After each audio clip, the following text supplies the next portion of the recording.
Okay, in this video we're going to take a look at scalar multiplication for matrices.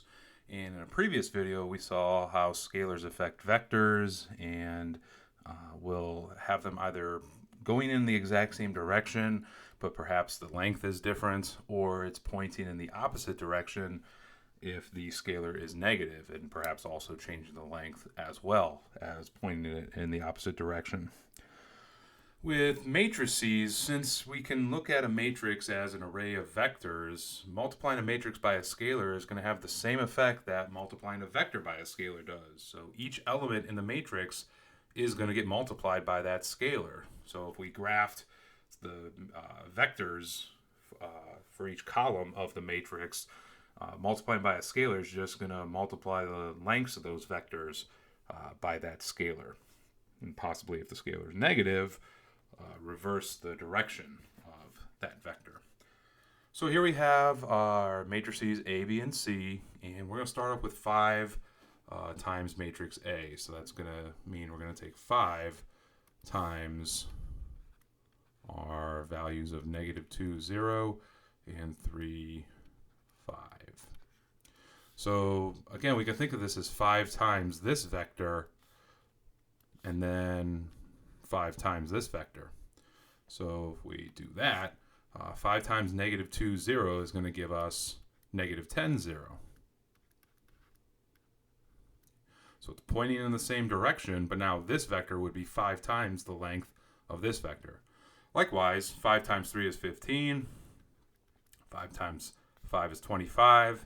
So we'd have the vector 15, 25, which is pointing in the same direction as this vector, 3, 5, but the length is 5 times as long. So scalar multiplication is very useful when zooming in and out of images on a screen.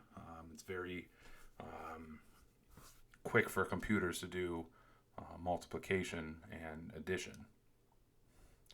Part B, -1 times matrix C. So we're going to take each of the elements in matrix C and multiply them by -1. So it's just going to take all these elements and make them the opposite of what they are right now. So -1 times -7 is 7. -1 times 0 is 0. Here we're going to get -6, -4 in the second column.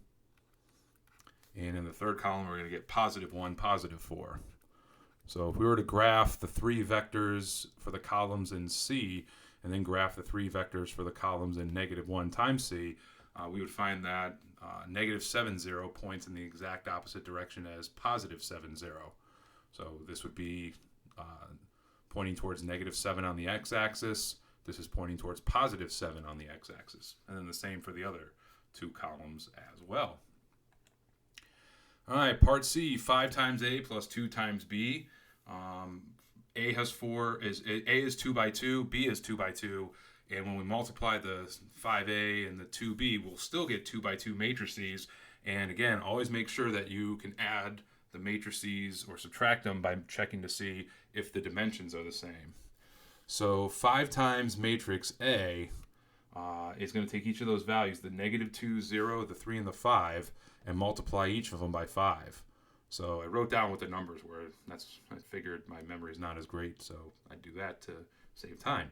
So we'd have -10, 0, and we'd have 15, 25. It's also what we got for example A.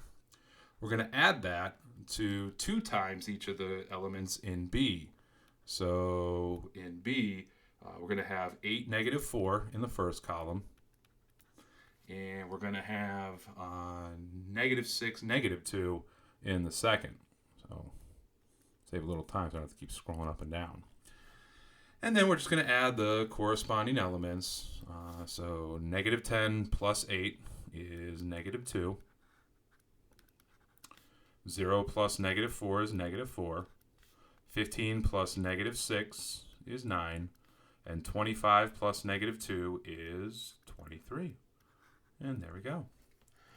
All right, that about does it for this video. Thanks for watching. I'll see you next time.